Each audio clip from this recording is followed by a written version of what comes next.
Sempre ao vivo, de meio-dia a 1 pela Rádio Trianon, AM 740 São Paulo, Rádio Universal, AM 810 Santos, AltV, www.altv.com.br, com reapresentação 6 horas da tarde. Estamos também na TV Guarulhos, canal 20 UHF, canal 3 da NET em Guarulhos, 11h30 da noite. Visite nosso blog, conheça nossos colunistas e colaboradores, gentequefala.com.br, nossa fanpage, Facebook/programa Gente que Fala. Temos à sua disposição o chat no site da UTV, WhatsApp 974012235, também um telefone que fica à sua disposição é São Paulo 11-5052-6622. Nesta edição de Gente que Fala, o vereador André Matarazzo. Prazer tê-lo aqui, André. Prazer é meu, Zancopé. Parabéns pelo programa. Eu conheço bastante tempo essa rádio, mas agora em novo formato, também com TV e internet, o que mostra que a rádio entrando na era digital. Continua afiliado no PSDB. Continuo filiado no PSDB, sou líder do PSDB na Câmara, mas, mais do que tudo isso, um cidadão paulistano, indignado com as condições que está a nossa cidade hoje. O que se comenta é que você é o candidato do partido? Eu espero ser, né, Zancopé? Eu estou me preparando para isso faz 10 anos. Eu acho que são 22 anos de vida pública, eu passei por todos os níveis de governo, como ministro no governo federal, como secretário de Energia, depois na prefeitura, como subprefeito, secretário de serviços, secretário de subprefeituras. Tive ótimos professores, porque eu fui secretário do Geraldo Alckmin, do Serra, do Covas e fui ministro Fernando Henrique. E eu me encontrei, efetivamente, foi na Prefeitura de São Paulo, é onde eu resolvi me especializar e agora estou na Câmara, inclusive, para conhecer como funciona a Câmara por dentro e qual a melhor forma de você gerenciar a cidade de São Paulo em sintonia com o Legislativo. Também conosco o presidente do Sindicato da Habitação de São Paulo, Dr. Cláudio Bernardes. Cláudio, prazer tê-lo aqui. Prazer enorme. Muito bom dia a todos aí, os companheiros de mesa. É um prazer sempre estar aqui nesse programa, porque eu acho que é uma oportunidade muito boa que a gente tem de esclarecer alguns assuntos importantes da cidade e poder passar para a população de São Paulo aí alguma opinião aí abalizada das pessoas que estão aqui. Quando a gente fala Sindicato da Habitação, Secov resume, é isso? Eu acho que o Secov é um sindicato importante que cuida da habitação, mas não só da habitação. O Secov cuida de toda a cadeia imobiliária, desde a produção da terra urbana até a administração do imóvel depois de pronto. Então não resume, amplia. Amplia, é verdade. Também conosco o presidente da Associação das Pequenas e Médias Empresas da Construção Civil no Estado de São Paulo, Luiz Alberto de Araújo Costa. Prazer tê-lo aqui, Luiz Alberto. O prazer é todo meu. Vamos falar sobre construção civil, que nessa época de desemprego é a única solução, né? O emprego rápido, o emprego daquele não qualificado só vem através da construção civil. Nós queremos que a crise está chegando. Queremos o Minha Casa Minha Vida de volta, queremos o investimento na infraestrutura principalmente da cidade de São Paulo, né? Porque São Paulo, o município de São Paulo, ele tem uma pujança financeira que nos leva a desemprego e melhor emprego. E a pequena e média é ela que emprega 80% da construção civil, sem dúvida. Até mesmo, às vezes, como regime de subempreitada. Também conosco Caio Portugal. Prazer tê-lo aqui, Caio. Prazer é todo nosso, Zancopé. Estamos aí para contribuir com as discussões. A exemplo de todos os que estão aqui, o currículo é bem intenso. Presidente da Associação das Empresas de Loteamento e Desenvolvimento Urbano, correto? Correto. Tem mais ainda, vice-presidente de Desenvolvimento Urbano e Meio Ambiente do Secov. Correto. É isso? É isso. Olha, todos aqui moram em São Paulo, todos, né, se não cidadão paulistano por nascimento, por adoção, é o meu caso. E um dos assuntos, né, que tem pautado todos os paulistanos diz respeito à redução de velocidade máxima para 50 km por hora na maioria das avenidas de São Paulo e também construção de ciclovias. Assuntos que todos nós discutimos e comentamos no dia a dia. Por quem eu Posso André, dar um palpite? Você falou um negócio... Dá palpite. Você falou uma coisa bastante interessante, né?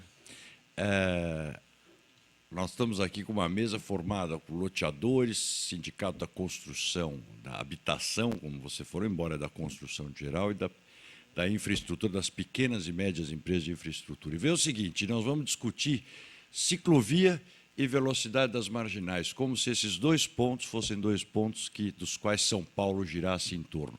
Aonde estão as 55 mil habitações de interesse social que a Prefeitura ia fazer? Até agora, 4.700 saíram do papel.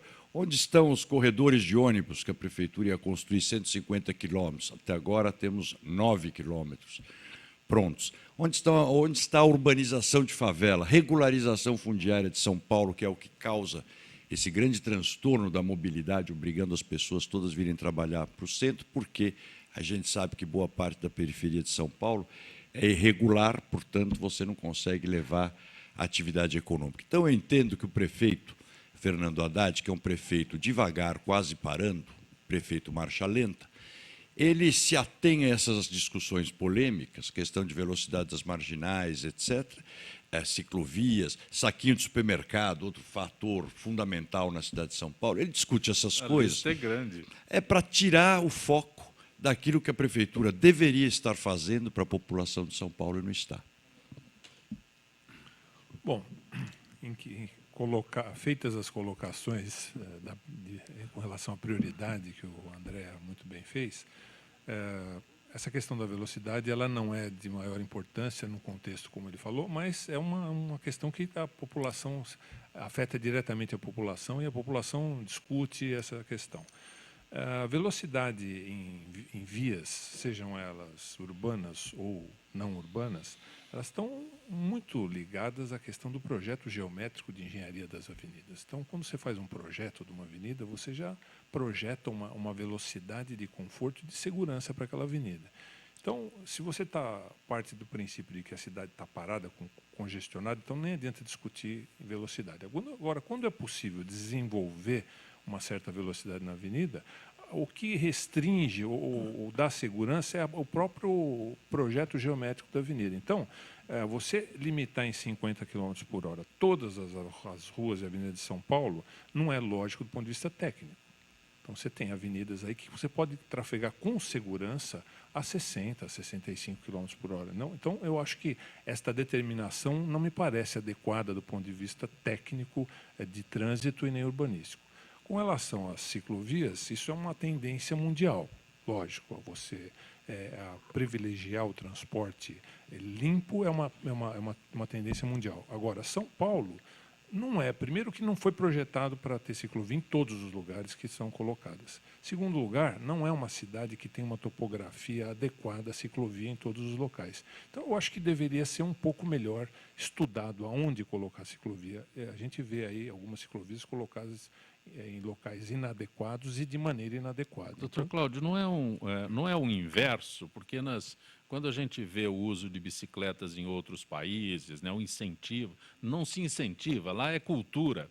Aqui não, aqui é um negócio de forçar para usar a bicicleta, aí como diz o senhor, forçar o uso de bicicletas numa cidade como esta aqui, né? Quem vai daqui do aeroporto para Santana, Você tem trechos em que a questão topográfica impede que você use. Então, eu acho que é uma tendência, poderíamos aproveitar esse modelo de transporte, que hoje na cidade de São Paulo representa muito pouco na matriz de transporte. Se você pegar a matriz de transporte hoje em São Paulo, você tem mais ou menos cerca de 28% das viagens são feitas a pé. Cerca de 27% é automóvel, uns 7% é o metrô e 24% o ônibus. Então, a gente pode tentar redistribuir um pouco essa matriz, mas não temos hoje condição de fazer isso de uma forma muito intensa. Então, um palpite na análise dele, você vê 27% dos trajetos são feitos a pé. E cadê as calçadas de São Paulo, muito que você não consegue andar? Onde estão as calçadas? Topografia, o prefeito fez uma ciclovia na porta da minha casa, que é ótimo porque impede estacionamento na rua. Quanto a isso, nenhum problema. Mas eu tenho uma inclinação de quase 40 graus. O meu desafio sempre é o seguinte: se o prefeito chegar no topo da ciclovia, que é na porta da minha casa, eu prometo que eu paro de fazer oposição. São Paulo, além em termos de mobilidade urbana, falando da parte técnica, São Paulo, além disso, é uma cidade com característica de prestação de serviço.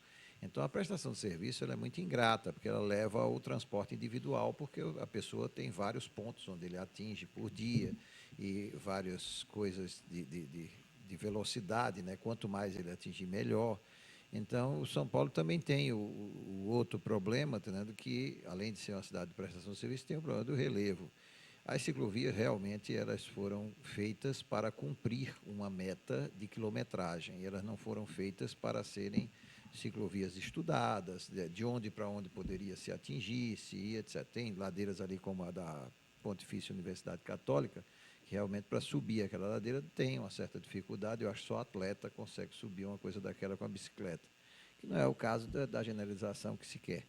Quanto ao metrô, é a única solução de mobilidade de São Paulo. Os corredores é uma solução falha, frágil e ruim, e ele polui, causa muita obra que se precisa fazer, se é que vai ser feito algum dia, como viadutos, túneis, etc., porque o ônibus não pode estar parando a cada ponto de ônibus para o pessoal acessar o centro da via, etc. O corredor não, esse dá velocidade realmente ao ônibus. O corredor não, a faixa que diga, desculpe. A faixa de ônibus, esse dá velocidade, porque cria uma exclusividade de rolamento. Então, esse na mobilidade é uma coisa boa. Mas o metrô é a única solução para ter mobilidade em São Paulo. E a outra solução de andar a pé é uma solução já adquirida por conta financeira, por conta de situação, etc. Ela precisa ter a calçada, e a calçada realmente em São Paulo tem muita coisa a ser feita. Existe um projeto agora de 1 milhão de metros quadrados de calçada, que é a nova meta do prefeito, que nós estamos ávidos para que comece e a gente comece a fazer essas calçadas, esse 1 milhão de metros. Quanto aos corredores, o que foi feito agora foi um recap, né, dos corredores já existentes e a utilização daquele projeto antigo, do antigo prefeito, que era os novos pontos de ônibus, que são a 4ª geração de ponto de ônibus em 4 prefeituras seguidas. Né? Espero que o próximo prefeito não derrube todos esses que tem por aí e faça a 5ª geração. André, é melhor fazer ponto de ônibus onde não tem. Por que você se manifestou com relação... Quantos quilômetros de calçada? 1 milhão. Não, calçadas 1 milhão de metros quadrados são de calçadas. 35 mil quilômetros de calçada. Essa meta de 1 milhão de metros quadrados é uma técnica que a prefeitura usa bem. Ela tem que calcular em metro quadrado, claro, porque é um metro quadrado de concreto, mas ela anuncia em metro quadrado, porque assim você, Zancopé, você não tem a menor ideia de quantos metros, quantos quilômetros isso Isso que eu significa. quero saber. Ninguém sabe, nem eu. É. Mas 1 milhão de metros foram anunciados em... 1 milhão foi anunciado em maio. Nós estamos em outubro. Queria saber aonde estão os metros quadrados de calçada. É um projeto que vai né? começar. Mas Você não sabe começou. que se... Vai não começar começa logo, nunca. A gestão vai do começar prefeito logo. Haddad vai começar na próxima gestão. Vai ser para o próximo prefeito. Não, só a título de contribuição nesse aspecto das ciclovias, né, além do aspecto da falta de planejamento, da sua execução, o que me parece absurdo é o custo da sua execução. Né?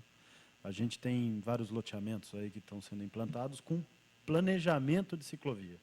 Ou seja, você tem uma faixa planejada que você vai partir do zero. Então, você pega um terreno do zero, você vai fazer a terraplanagem, você vai fazer a drenagem, você vai fazer a pavimentação, você vai fazer a pintura. Na média, isso tem custado aí perto de R$ 70 um metro quadrado. Então, fica difícil a gente entender as contas de 700 ou outros números que têm aparecido na mídia. Isso seria importante, né, que a prefeitura esclarecesse como ela chega nesses custos de implantação dessas ciclovias, dessa ciclofaixa. Porque se a gente parte da terra e chega numa estrutura planejada e implementada do zero, e você vê em várias dessas ciclofaixas, ciclovias, são simplesmente pinturas no asfalto, não dá para entender esses custos. Né? Mas, Caio, dá para entender sim. Vê o seguinte, por isso que você é um dos melhores loteadores de São Paulo, tanto de loteamentos populares como de loteamentos de classe média. O prefeito é um dos piores prefeitos que São Paulo já teve. Aí dá o resultado. Efetivamente, de novo, é porque fazem uma tal confusão nos custos dessa ciclovia, do que é efetivamente ciclovia, do que é pintura sobre asfalto, do que é modificação que fizeram de viário. Depois eu te pergunto, você acha que é o caso? Aonde no mundo? Acho, sei lá, Kampala, em Uganda, eu não conheço, então não sei se tem. Aonde você vê todas as ciclovias segregadas? Isso não tem em lugar nenhum do mundo. A ciclovia, você nunca vai ver um fluxo de bicicletas contínuo, vamos dizer, como você vê de pessoas na Avenida Ipiranga, vamos dizer, ou como você vê de carros na Avenida Paulista. Bicicletas, você vai ver uma, vai ver outra, no mundo inteiro, no mundo todo é assim. Então, elas compartilham normalmente o viário, tanto com os automóveis e muitas vezes, inclusive, calçadas com pessoas, porque também você não tem fluxo de pessoas constante. E esses fluxos que o prefeito imagina, como ele é um marxista convicto, está um pouco deslocado na questão geográfica, mas tinha na China de Mao, gente bicicleta o tempo todo, provocando congestionamentos nas grandes André, cidades. Não é o caso nosso aqui. O doutor Cláudio fez uma explanação muito eficiente sobre as vias e os limites de velocidade. Mobilidade urbana. Ah, Exatamente. Velocidade nas vias é. que foram, tais quais foram projetadas. É competência do prefeito determinar a velocidade? Também da Prefeitura da CT, mas eu acho que o Cláudio falou Mas uma coisa certa. Os projetos aqui viários são muito mal feitos. Você vê várias alças de acesso a viadutos, por exemplo, que a curva, normalmente, ela tem uma inclinação para dentro. As nossas têm a inclinação para fora, de forma que a força da gravidade ajuda a tirar o 23 carro. de maio tinha esse defeito, foi corrigido. É um horror. Mas Bandeirantes, você vê na o sua seguinte, saída além do chegada. que, a falta do bom senso, porque você vê o seguinte, a Marginal Pinheiros, a via expressa agora é 70 quilômetros, né? 70 e 50. E 50. A ponte Cidade Jardim, que cruza a Marginal Pinheiros, é uma ponte bem mais estreita, etc. A velocidade é 60. Mas, segundo ele, vai voltar para 50 tudo. Mas acabou de pôr as placas novas, que custam caríssimos, bem mais caras que as que o Caio põe nos loteamentos. Mas Marginal, que é a justificativa, eram os acidentes. O Luiz Alberto falou uma coisa aqui correta. Primeiro, a via expressa da Marginal, eu, quando fui secretário de subprefeituras, tinha uma gerência das marginais. Então, conheço ela bem. A via expressa da Marginal não podia ter motocicleta de baixa cilindrada, nunca. Isso não existe em lugar nenhum do mundo, só aqui. Segundo, se o prefeito tirasse, não deixasse o pessoal ter ocupado embaixo das pontes com moradia, e essas pessoas moram no canteiro lá dentro da Marginal, embaixo das pontes, e atravessam as pistas toda hora. Claro que há muito atropelamento, é que não deveriam estar morando lá embaixo dos viadutos. Depois, tirar os ambulantes, tudo isso são ações da prefeitura. Os ambulantes jogam maços de pregos na Marginal para que fure o pneu de carro, pare o trânsito. Você sabe que um carro parado na Marginal por 5 minutos, ele provoca 9 quilômetros de congestionamento. E a venda de um Então, aí, todo de comida. faz a venda dos produtos dele. Depois, você vê, sinalizar melhor. Quantos de nós já não vimos alguém que perdeu o acesso, para e começa a dar marcha ré em plena Marginal? Isso não existe. Aquela venda de casinhas que tem perto da Vila Leopoldina, embaixo dos viadutos também, caminhão para, carrega, descarrega, leva matéria-prima, o cara compra a casinha para a filha, põe no teto do carro. Isso numa via expressa. Quer dizer, resolvendo tudo isso, certamente você teria menos acidentes na Marginal, mesmo com velocidade mais baixa. Traz um panorama, a gente anda todo dia pelas ruas de São Paulo, quando começa a prestar atenção nesses detalhes, as casinhas de cachorro. De boneca também. Casinhas de boneca e tudo mais. Mas o Luiz Alberto é presidente da APEMEC, o Caio Portugal é presidente da Associação das Empresas de Loteamento e o Cláudio Bernardes é presidente do Sindicato de Habitação aqui em São Paulo. A crise chegou ao mercado imobiliário no Brasil? O Luiz Alfredo sempre afirmou aqui que a construção civil era a porta de todos aqueles sem qualificação e tinha uma aceitação muito grande no mercado, né? Mas parece que travou aí também, Luiz. No caso do emprego, eu acho que é a solução de resolver o problema do emprego, mas Essa crise que se refere aqui ao mercado imobiliário atinge os dois lados. Sem dúvida. O mercado imobiliário vem sofrendo desesperadamente em cima e embaixo. A única coisa ainda que está tentando se salvar é a classe média baixa. Porque em cima ele não consegue mais vender porque o investidor não está afim mais de comprar, né? Então ele não tem mais o mercado de aluguel, o mercado de compra, investidor, principalmente no comercial. E embaixo, o Minha Casa Minha Vida fracassou, quer dizer, um plano que além de passar o calote, que é uma coisa mais ruim para as empresas, né, prejudicando várias empresas da minha associação, ele teve o problema de acabar o dinheiro. E quando você imagina, na outra ponta, que a situação imobiliária depende um pouco do plano diretor, do que a gente pode fazer, hoje está também tendo que se readaptar a uma situação diferente. Por exemplo, com aquilo que se faz de desvalorização de determinadas áreas e não implantação mais de um mercado de A, ou B ou C. A imobiliária ela não quer, ou vamos dizer assim, que mude ou que faça ou que deixe de fazer, mas ela quer uma regra clara e um pouco distante na data, porque o planejamento demora para você aprovar, etc. Hoje, muita gente que tinha um caminho, hoje vai ter outro, né?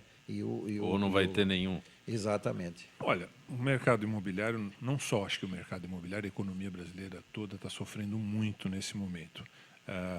Nós temos, além de todas as questões relacionadas à desestruturação macroeconômica do país, a gente tem uma crise de confiança muito séria. A construção civil como um todo, ela vai este ano talvez despedir 500 mil pessoas, que somadas a 200 mil de 2014 vai para 700 mil. Então, isso para mim é um grande problema, porque o emprego é uma âncora da economia, segura um pouco a economia. O mercado imobiliário ele veio de um momento bastante positivo em 2012, 2013, 2014. A coisa começou a complicar um pouco. Tivemos ano de eleição, Copa do Mundo, etc. Mas até quase o final de 2014, a economia estava ainda respondendo razoavelmente nos seus fundamentos macroeconômicos, mas a falta de confiança já começava a criar um problema sério. O mercado imobiliário ele deve estar caindo aí uma coisa em torno de 20% na questão dos lançamentos esse ano. E, como lembrou bem o Luiz, o plano diretor é um dos problemas hoje na cidade de São Paulo para a produção de novas unidades. Ele foi discutido num momento em que o PIB era 2%. Hoje nós estamos falando em PIB negativo de 3%. Então, é necessário fazer algum ajuste, nem que temporário, para que o mercado possa operar. Então, eu acho que nós não temos uma perspectiva aí de curto prazo de a gente melhorar muito o desempenho do mercado, a não ser que a economia toda volte a crescer efetivamente. Caio. No mercado de loteamentos também não é diferente, ele não é uma ilha também, porque o mercado de loteamentos ou ele produz o lote urbanizado para o consumidor final, que Eles vai se ser o complementam. adquirente, ou ele vai produzir esse lote que vai ser utilizado ou no programa Minha Casa Minha Vida ou por uma empresa de incorporação. E o que a gente percebe foi justamente esse processo de deterioração da confiança, principalmente agora no ano de 2015. De março de 2015 para agora, a gente vê vários empreendedores deixando de ofertar, ou seja, lançar empreendimentos, porque ele percebe, ao fazer uma avaliação qualitativa do mercado, que há uma certa resistência em estar adquirindo. Os únicos mercados que estão respondendo é o do lote urbanizado, mais voltado, vamos dizer assim, para as populações com segmentos econômicos com uma renda mais baixa, mas esse inexiste na cidade de São Paulo e tampouco na região metropolitana. Isso a gente vê localizado em algumas cidades de pequeno porte ou de médio porte ao longo que circulam cidades médias. Então, você vê a região de Rio Preto, as cidades próximas, Badibacite, etc., e outras, você vê ainda algum nível de atividade econômica na área de loteamento. Em Campinas, você pega Hortolândia, algumas outras regiões que são perimetrais à grande cidade, isso acontece. Na região metropolitana, infelizmente, hoje isso não ocorre, seja por falta de terra suficiente para isso, seja até pela questão de falta de infraestrutura, como bem colocou aqui. Você tem problemas de oferta de infraestrutura de saneamento, de transporte, de mobilidade, etc., que fazem com que não se justifique o lote urbanizado como produto final. Você não consegue alcançar ele para que se encaixe no valor de renda dessa família. E essa questão da confiança permeou o mercado como um todo e não foi diferente para o mercado de loteamento. O mercado médio já não tem respondido. A cidade poderia ajudar, né, na não paralisação de emprego? Você sabe que eu vejo trabalhos importantes. Outro dia eu vi a Adriana Ramalho, filha do Ramalho da Construção, deputado Ramalho da Construção. A Adriana tem um programa que chama-se Mulheres que Constroem, capacitando a mão de obra feminina também para a construção civil. Mas como é que a cidade poderia ajudar em tudo isso, né? Primeiro, desburocratizando as aprovações. Zancopé, se aprovar um empreendimento imobiliário aqui em São Paulo, vai levar 2 anos. Quer dizer, num país como o nosso, que a economia é volátil, qual é a confiança que o empreendedor tem? Hoje nem se fala, porque hoje ele está com um cenário absolutamente indefinido para frente. Mas você tem. É muito complicada a aprovação em São Paulo. Segundo, melhorando a Lei de Uso e Ocupação do Solo e, principalmente, o Plano Diretor de São Quando Paulo. eles se referem ao plano diretor, Ah, que claro, você está dizendo agora, O plano diretor que foi tem feito... que fazer ajustes, né? É, o plano diretor não- onde o Executivo mandou um plano diretor e a Câmara acabou aprovando, até com o voto contrário meu, mas que a Prefeitura quer definir até o azulejo que você usa dentro do banheiro. Ele vai na direção contrária que o mercado quer. Como é que você vai construir alguma coisa, por exemplo, apartamentos sem garagem? Tudo bem, isso pode ser uma opção do construtor, quando ele sabe que aquele padrão, naquele lugar, não precisa. Mas a Prefeitura definir que em determinados lugares não pode ter garagem, e se o mercado quer garagem, quer dizer, o cara que está comprando o apartamento hoje é que ele já conseguiu comprar o carro próprio, que é o sonho de consumo do brasileiro, e que o governo estimulou por tantos anos. Né? De que Mas carro posso dar era... fazer uma parte? O Henrique Penhalosa teve no Secov agora, um mês atrás, e ele falou uma coisa interessante. Foi eleito, né, prefeito de novo. Ele foi eleito, Foi exatamente. eleito. E naquela época ele estava É. para ser eleito.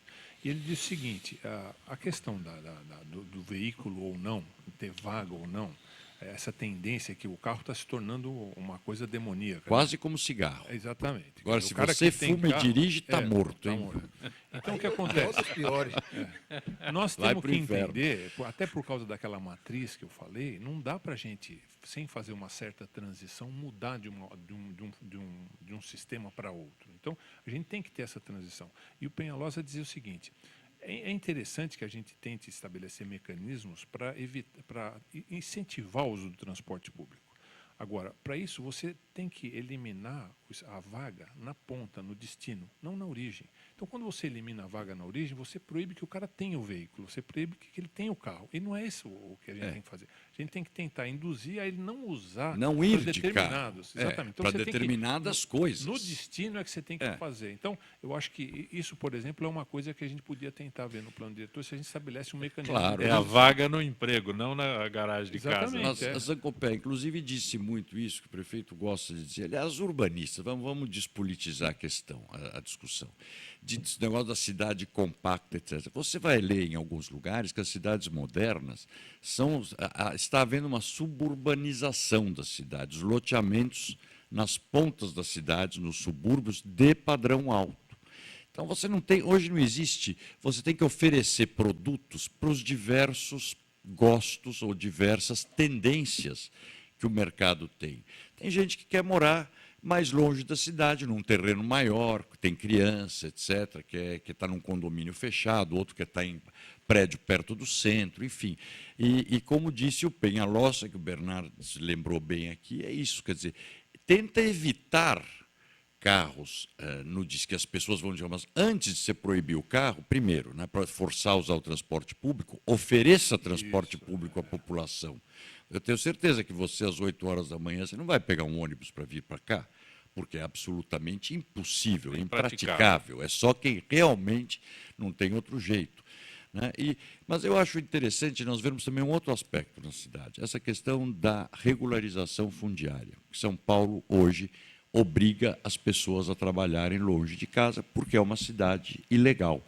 A Zona Sul é 60% ilegal, a Zona Leste deve ser uns 30% ilegal, 40%, por razões diferentes. Sim. Zona Sul, por questão de mananciais, só que o manancial, o poder público continua dizendo que é manancial. Só que tem 3 milhões de pessoas morando lá há mais de 40 anos e que continuarão morando lá. Então, acho que está na hora de se legalizar isso e deixar, inclusive, a atividade econômica ir para lá e o saneamento básico ir para lá direito, fundamentalmente, que pararia de deteriorar o manancial.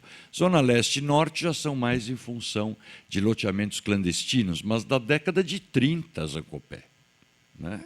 Então, já passaram-se aí 70 anos e continua irregular. Então, você vai pegar uma Lojas Marisa, ela não vai poder abrir lá, a agência do Bradesco não vai poder abrir, porque não consegue ter o habite-se. Né? O que estiver aberto, em Cidade de Tiradentes, por exemplo, o zoneamento permite extração mineral ou exploração agropecuária, porque era a antiga fazenda Etelvina, né? E o zoneamento continua o mesmo. Vamos para um intervalo. Gente que fala retornará em instantes.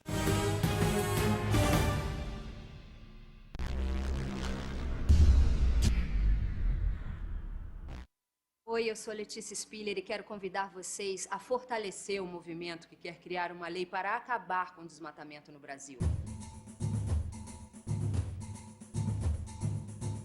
Nossas florestas não podem mais ser destruídas. São elas que garantem a nossa qualidade de vida. Eu quero floresta em pé, água fresca, clima ameno e desmatamento zero. E você? Participe, assine a petição.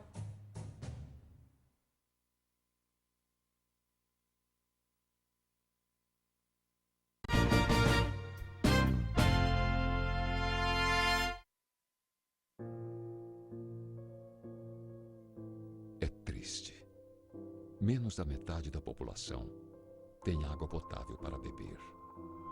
2.000 crianças morrem todos os dias por beber água contaminada.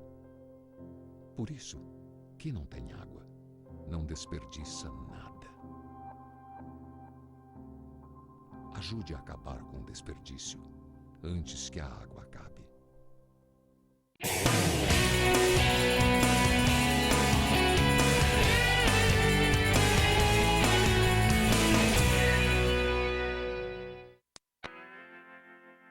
Ninguém gosta de fila. Imagine uma fila de 7.000 pessoas, ou 12.000, ou até 27.951 pessoas. No Brasil, as filas de espera para receber órgãos são imensas. Fizemos as pessoas sentirem na pele o que significa estar em uma fila gigante esperando um órgão. Para isso, substituímos as senhas em diversos locais de espera pelo número real da fila para receber um órgão. 7951. Muito grande pra isso aí, hein? Nossa, esse número grande. Poxa, moço, que isso?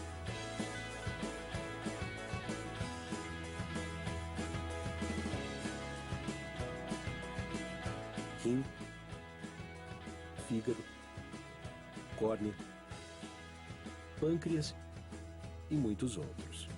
Essa seria a sua posição se você estivesse na fila para receber um órgão. 19.393? Esperar, porque aqui tá cedo. Vai demorar um pouco para eu ser atendida. Se fosse 27 mil, eu ia esperar. Bacana, legal isso aí, a doação de órgãos. Atitude muito boa. Minha cabeça foi para outro lugar agora. Muito legal, você faz se sentir do outro lado. Sou, mas depois dessa aí dá até pra pensar em ser, né, meu? Evite filas. Doe órgãos.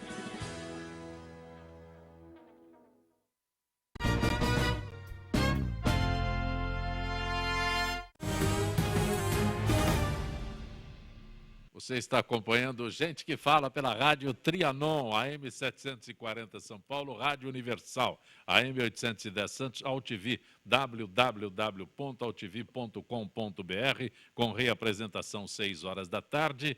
TV Guarulhos, canal 20 UHF, canal 3 da NET em Guarulhos, 11h30 da noite. Visite nosso blog, gentequefala.com.br, nossa fanpage, Facebook/programa Gente que Fala. Participe pelo chat no site da UTV, ainda um telefone que fica à sua disposição, 5052-6622. Conosco hoje o vereador Andréa Matarazzo, filiado ao PSDB, o presidente da Associação das Pequenas e Médias Empresas da Construção Civil, engenheiro Luiz Alberto de Araújo Costa, o presidente da Associação das Empresas de Loteamento e Desenvolvimento Urbano, Caio Portugal, o presidente do Sindicato da Habitação, Cláudio Bernardes, participando desta edição de Gente que Fala.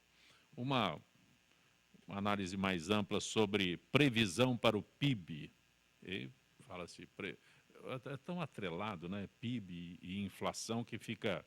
Economistas consultados pelo Banco Central, segundo eles, a taxa da inflação oficial deve fechar o ano em 9,85%. Há uma semana, esperava-se 9,75%. Eu li até aqui porque eu acho interessante essas previsões, o que muda, né? 9,85%, superando os 9,75% anteriores. O senhor pode me explicar? O senhor... Olha, explicar por que ele previu 0,1 percentual a mais, não sei. Eu acho que é para criar notícia, porque, por exemplo, eu poderia criar uma notícia agora que a inflação seria 9,69. Qual o problema? as equações matemáticas que levam a esses tipos de cálculos, elas são muito complexas e difíceis da gente Mas entender. a minha preocupação é que isso reflete no mercado, porque isso é uma taxa oficial, isso é um número oficial que baliza o mercado. Né? É uma previsão. Sim, mas é um número oficial que baliza o mercado. Então, para vocês, a realidade deve ser outra, porque a previsão nem sempre corresponde à realidade. Eu acho que todos os empresários estão acostumados com esse tipo de previsão e ela é um certo balizamento. O que a gente sabe, ou pelo menos espera, e a gente sabia que ia ter uma elevação inflacionária em função do represamento dos preços administrados, e a gente sabe que tem uma tendência da inflação cair também, uma vez que esses preços, esse efeito dos preços administrados já passou. Então tem uma tendência, me parece que a inflação não é uma preocupação maior hoje que a gente tem. Acho que a preocupação maior mesmo é a estruturação das condições para o crescimento econômico do país. E não vai haver essa condição para crescimento econômico se a gente não tiver um ajuste nas contas públicas. Agora, o que nos preocupa é que o ajuste nas contas públicas ele é focado no aumento de arrecadação e nada na diminuição do tamanho do Estado. Quer dizer, mas o Estado nós já fizemos tudo que a lei permitia para diminuir o tamanho do Estado. Mas vai fazer lei para aumentar imposto? Faz lei para diminuir o tamanho do Estado também. Eu acho que serve para os dois lados. De lei. Eu acho que tem pontos até mais graves nessa questão da inflação, porque se você perguntar para a dona de casa que está nos ouvindo, a inflação é bem mais do que os 9% que está se prevendo para o ano. Agora, para você arrumar a economia, e hoje o que gerou a inflação muito foi o represamento que a presidente Dilma fez antes da eleição, energia elétrica, combustíveis, quer dizer, tudo, quebrou o setor elétrico, quebrou o setor de petróleo e gás, etc., segurando o preço. Depois, quando solta, vem para a inflação. Mas o mais grave é que, para você botar ordem na economia agora, falta o essencial, que é credibilidade. Sem credibilidade não vai fazer ajuste econômico. Quer dizer, você tem que ter hoje a confiança do país, confiança do Congresso, de quem for lá vai tomar medidas duras, mas que serão por um tempo determinado, que depois as coisas voltam em ordem. E pensar que a economia estava tão bem, né? Mesmo no período do presidente Lula, primeiro governo do presidente Lula andou bem, segundo governo bem, quer dizer, você vê que essa obsessão pelo poder, muitas vezes, cria esses problemas, o muito tempo no poder, né? Porque não dá para dizer que foi mal o primeiro governo Lula e até o segundo governo Lula. A economia estava bem, inflação sob controle, crescimento arrumado, aí onde se fala investimento.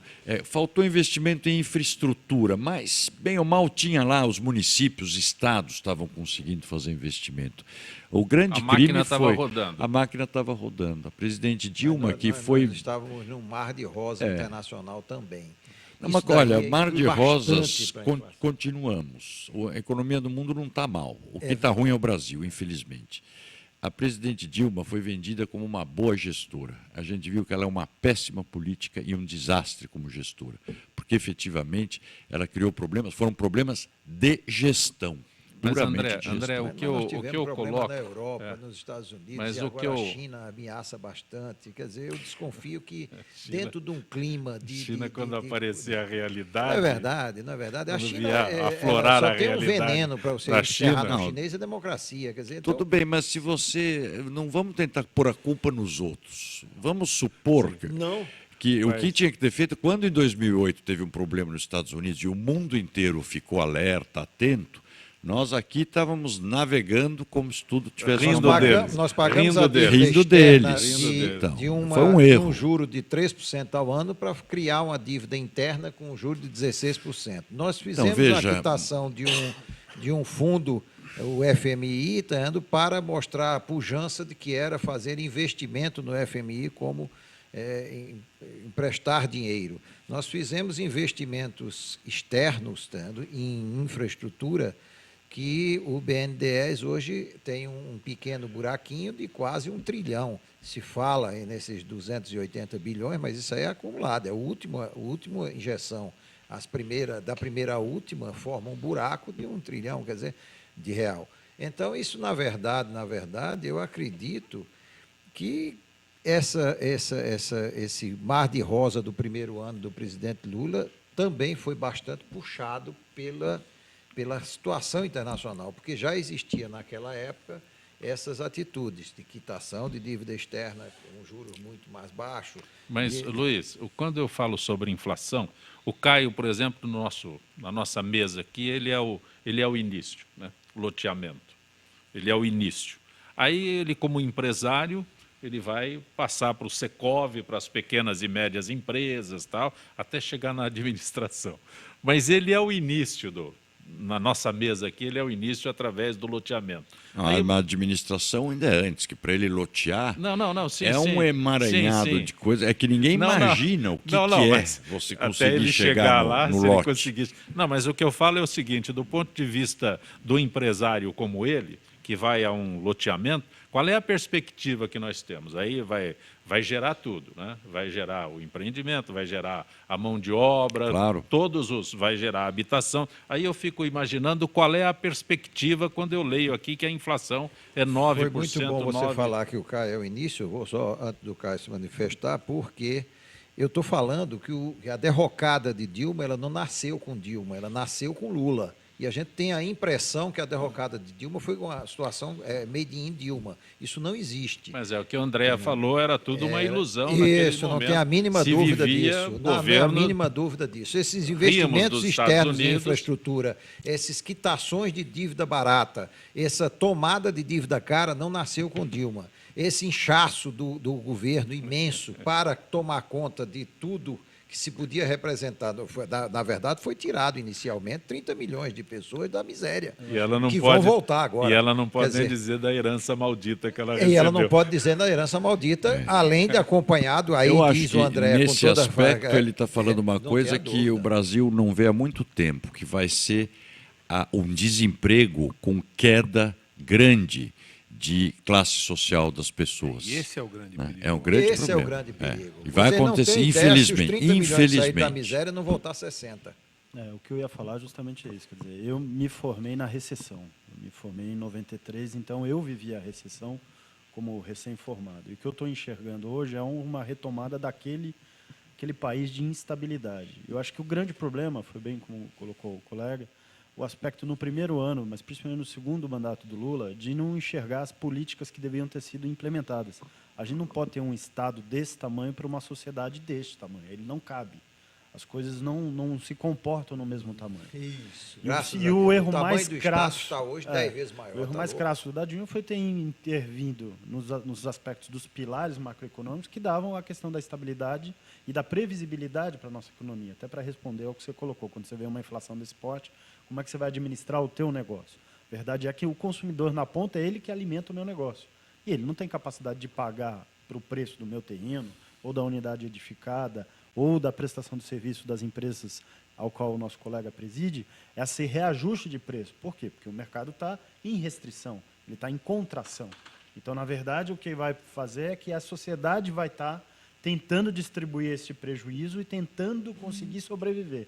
Ao passo que o que a gente esperaria de um governo central, primeiro, que ele fosse menor, que ele já tivesse essa decisão clara de ser menor, para que ele optasse pelas políticas públicas que ele entenda essencial, tá certo? E para rever essa necessidade de aplicação do recurso. E bom, como bem colocou o Cláudio aqui, o aspecto no Brasil é que sempre se resolve o problema de ajuste fiscal com aumento tributário. Agora estão acenando aí com a possibilidade de unificação do ICMS, com a COFINS e com a PIS, e vão atacar totalmente os prestadores de serviço, que vão fazer uma majoração que não vai conseguir se repassar. Isso vai significar mais o quê? Desemprego. Gerando desemprego, você gera diminuição de riqueza. E esse é o ponto fundamental. Você diminuindo a geração de riqueza, vai levar a menor arrecadação, mais problema fiscal. É um ciclo vicioso que é ruim para a nossa economia. Então, é o momento de tomar as decisões de todos os governos executivos e os legislativos, e inclusive o judiciário, de entender que o Estado precisa de uma reforma. E essa reforma precisa entender o que é essencial, que parte desse déficit é um problema da Previdência, que a gente tem que reformá-la, que se a gente não reformar, a gente vai estar impedindo o crescimento futuro. E eu não estou falando de longo prazo, não. Vários economistas têm dito isso para daqui 3, para daqui 4, para daqui 5 anos. Se não rever a questão da Previdência, a capacidade de investimento do Estado vai ser mínima, vai continuar sendo ridícula, nos níveis que a gente tem tido agora, de 1%, 2% do PIB, que é insuficiente para a infraestrutura que a gente precisa. E tem um único setor que ainda não foi afetado, que é o da agroindústria. Mas não tenha dúvida que ele está plantando com insumos dolarizados para colher a colheita do ano que vem, e ele vai ser impactado com essa questão cambial também. Isso já afeta o único setor que tem dado ainda algum tipo de garantia e alento para a nossa economia. Então, a gente tem que ter essa preocupação, e para esse setor é fundamental a questão da infraestrutura. Se não se mexer na infraestrutura, todo o ganho de produtividade que tem no campo, a gente não consegue reverter nem na balança comercial, nem na geração de riqueza para os demais setores. Nem transporta, nem consegue tirar de dentro do escoamento campo. da produção Não tá existe difícil, escoamento, é um inferno. Para você ter uma ideia, a Previdência nasceu, o primeiro grande burrice dela no governo do senhor Sarney, quando criou um fundo rural que o sujeito se aposentava tendo recolhido zero, absolutamente zero. Como é que algo tem que ser pago por alguém que não reteve? Hoje nós somos aposentados, mas pelo menos recolhemos alguma coisa, está errado ou certo. O recolhimento de todos os impostos está errado. Hoje, para você pagar o ISS de São Paulo, a associação já fez 5 manifestações junto ao prefeito e junto à Câmara, o presidente da Câmara, dizendo o seguinte: por que o senhor vai alugar uma sala ao lado, colocar aquele copo de vidro no ouvido para ver o fiscal do ISS roubando, achacando as pessoas? Não faça isso. Determine uma alíquota. Por exemplo, a construção civil em tal e tal e coisa vai ser 12%, isto é, 40% sobre os 5%, porque não precisa mudar os 5% do ISS. Vai ser uma forma de você cotar aquilo. A incorporação, você chega no finalmente, termina o seu prédio e monta o que você recolheu de ISS subtraído daquilo que é o valor venal, vezes tantos por cento. Inventa algo que qualquer pessoa fica automático. Nós temos a nota fiscal eletrônica, quando você enfia a nota, sai a nota fiscal de um lado, sai o ISS do outro. Na incorporação você tem o pagamento, a quitação para ter a guia de ISS para conseguir vender o prédio, que tem um valor venal. Põe sobre o valor venal, se é errado, se é certo, se está baixo, se está alto, regula isso. Então, acaba com o problema da sonegação do ISS e da famigerada fiscalização e a parte de arrecadação. Com a fiscalização e a arrecadação do ISS, por exemplo, é consumido 13% do valor arrecadado, fora o que é sonegado. E aí você começa fora a ter... o que é roubado. Roubado E eu não também. sei, mas o INSS, o custo para arrecadar, dizem que é em torno de mais de 50% do Então, mas custo o que houve, dele. É o que é arrecadado. gente, acho que o que há é uma inversão, né? O Estado foi criado para estar a serviço da população. E hoje é o contrário, é nós, população, que estamos a serviço do Estado. Você passa o dia perdendo tempo e gastando para ver como é que se vira para atender tal papel, tal legislação, tal coisa. Ou seja, o Estado tem que aprender, tem que se descomplicar. E a tecnologia está ao alcance de todos. Tira o fator humano do meio, que barateia e elimina a corrupção. Não tenha dúvida. Hoje fizeram o sonegômetro, né? Que mede a sonegação. Aquele é muito mais importante do que o impostômetro. Por exemplo, a CPMF ela é desejada e querida como solução, e acho até que seria, não a 0,20, mas a 0,38, de imediato, né? E o que é que ia causar de inflação, etc. Esse é o primeiro que eu ouço. Eu não tenho a mínima dúvida. Todo mundo sabe que esse país, imediatamente, mas ninguém fala dentro isso. Dessa confusão de administração, só se salva se você injetar dinheiro. Não, mas uma coisa é clara, a conta quem vai pagar somos nós mesmos. Absolutamente, sem dúvida. Nós vamos pagar se a conta. prorrogar, agora, vai custar mais a caro. questão Se é fizer a seguinte, agora, vai custar só 0,38. adianta você colocar o CPMF, e é preciso, sem você tomar outras medidas na conta? Claro que Vai não. empurrar É com a barriga, como vai fazer empurrar com a transfusão de sangue no paciente com a jugular aberta. Exatamente, é isso. Exatamente isso. Então, A figura é exatamente essa. Porém, se você não fizer a transfusão de sangue, ele morre. Então não tem saída. Não, a saída é mudar o tamanho do Estado, é você Tampa equacionar jugular, as despesas, mudar costura a jugular. previdência. Né? Mas Não quando tem você a reduz o quadro, você Mesmo manda embora costurando, técnico ou precisa amigo? pôr sangue. Não, acho que nem técnico nem amigo, você tem que fazer uma reestruturação técnica. Hein? Quando você muda, você reestrutura o quadro, você manda embora técnico ou amigo? Bom, no meu caso, eu nunca ponho amigo para trabalhar, porque você só pode pôr para trabalhar com você quem você possa demitir. Não é o caso. Caso contrário, é muito complicado. André, você que é vereador, o prefeito Haddad, você foi subprefeito da Serra? Fui subprefeito, fui secretário de serviços, que cuidava de limpeza, e fui secretário de subprefeituras. Subprefeito, secretário de subprefeituras. O prefeito Haddad imagina agora eleger os subprefeitos. Então, é mais um delírio, né? O prefeito Haddad, se você vê desde o começo da gestão dele, cada vez que você aponta um problema, ele responsabiliza alguém. Uma hora é culpa da Dilma que não mandou dinheiro, é culpa do empresário de ônibus, ele terceiriza a responsabilidade. O prefeito de São Paulo ele é eleito para administrar a cidade de São Paulo com suas 32 subprefeituras, com seus 96 distritos. Isso é responsabilidade e atribuição dele.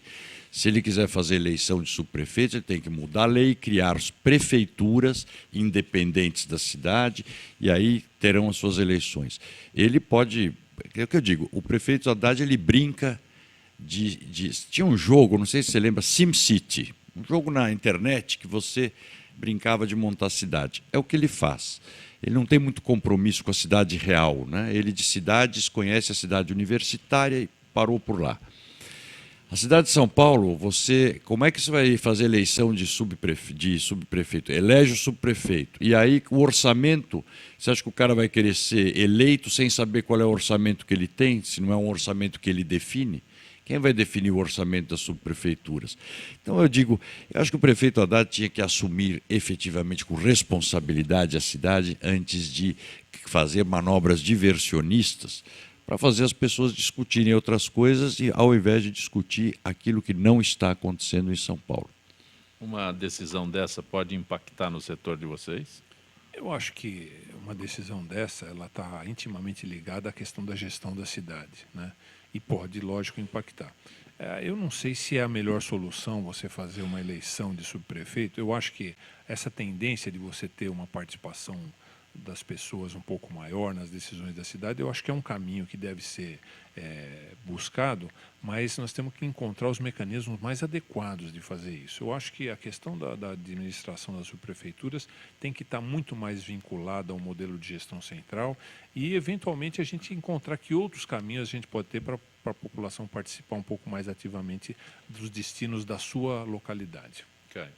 Eu acho que talvez seria muito mais interessante a gente ter os conselhos comunitários que pudessem ter algum tipo de voz ativa dentro de uma estrutura de uma subprefeitura, que poderiam estar orientando as necessidades de investimento de curto, médio e longo prazo, do que se mudar a forma de representação desse gestor local.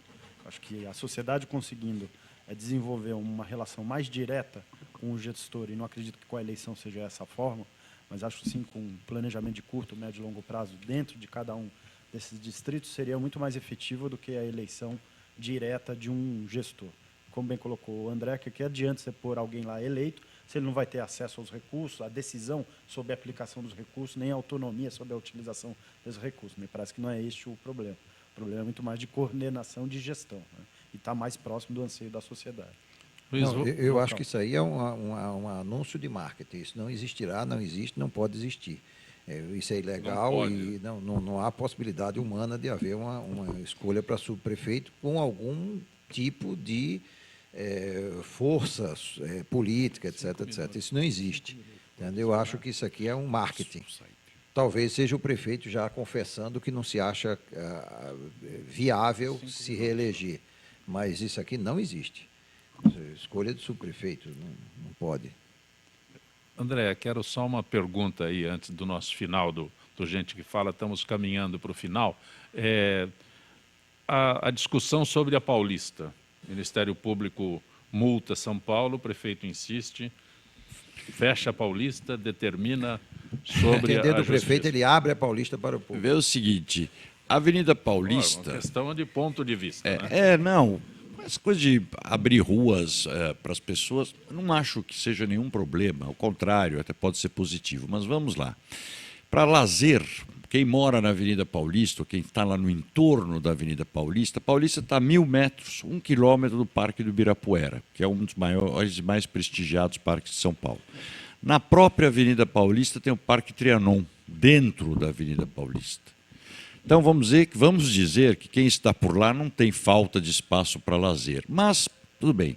A Paulista tem 7 ou 8 hospitais, tem moradores. Se você cria um transtorno muito grande, eu me lembro que, quando eu estava na prefeitura, eu que assinei o TAC com o Ministério Público, autorizando apenas 3 eventos na Avenida Paulista, pelos grandes transtornos que significa fechar a Avenida Paulista. Ora, pode fechar, o prefeito arca com as consequências, ele dizer que, como é que cada pessoa que vai sair de casa liga para a CT, vai ter um valet acompanhando a pessoa, vai ter um acompanhante da CT. Ele está brincando, né? Isso que eu digo, dá preguiça fazer oposição ao prefeito Haddad, e ainda bem tem que fazer com bom humor, porque senão você fica neurastênico. Mas pensa, você acha que cada um que vai sair de casa liga para a CT, vai lá um marronzinho te acompanhar, ou para quando você vai chegar, você liga, ó, estou chegando. A CT já não funciona no que ela tem que fazer, que vai ter uma pessoa para cada morador da Paulista. É uma brincadeira, né? Eu acho que não é uma questão central. É importante as ruas de lazer, discutida com a população, cada subprefeitura, principalmente nas regiões onde as pessoas não têm lazer. Ora, quiser fechar a Paulista, que eu digo, vai criar um monte de problema lá. Vai parar a cidade? Não, parar a cidade não para. Mas não sei se é tão fundamental. Andréa Matarazzo, agradeço a gentileza de ter participado do nosso Gente que Fala. É sempre muito bom tê-lo aqui. Muito obrigado, viu? Muito obrigado a todos vocês. Fazia tempo que não participava. Pois é, há muito tempo, mas sabe que é só convidar que eu venho. Muito bom. Luiz Alberto, agradeço tua gentileza de ter participado desta edição do Gente que Fala. Muito obrigado, digo eu, estar aqui na presença desse pessoal, aprendendo com eles como é que se faz para ter uma cidade maravilhosa como São Paulo. São Paulo é hoje uma cidade positiva. Nós, no Conselho da Cidade, conseguimos aí dar uma ajuda ao prefeito para fazer a questão da dívida de São Paulo, que era um crime cometido contra São Paulo. Tá? E estamos aí também toda hora intervindo e sugerindo ao prefeito o que a gente consegue sugerir, intervir e tentar melhorar. Muito obrigado. Caio Portugal, agradeço tua gentileza, aprendeu o caminho, retorne. Tá, joia. Muito obrigado, Zancopé, a nossa entidade, a ela, agradece muito essa oportunidade. Sempre bom a gente poder estar discutindo os nossos destinos. Cláudio Bernardes, bom tê-lo aqui. Olha, foi um prazer enorme estar aqui. Voltarei tantas vezes quantas for convidado. É sempre um prazer estar Será com muito vocês. bom. Gente que Fala tem a direção-geral do jornalista Fausto Camunha, a diretora de produção Zenilda Salvato, redação Raela Brandão, Pedro Esquiavon, na pauta José Carlos Sicarelli, produção cultural Ricardo Godoy, na rádio Trianon, Benê, Cléo Rodrigues, Neildo Neres, Ricardo Valim, na direção da TV Guarulhos, Fernando Mauro, na direção da UTV, Alberto Luquete, na técnica James Eduardo, Marcelo Fontan, Sérgio Oliveira e Iago Matsumoto. Estaremos de volta amanhã, meio-dia. Gratos, até lá.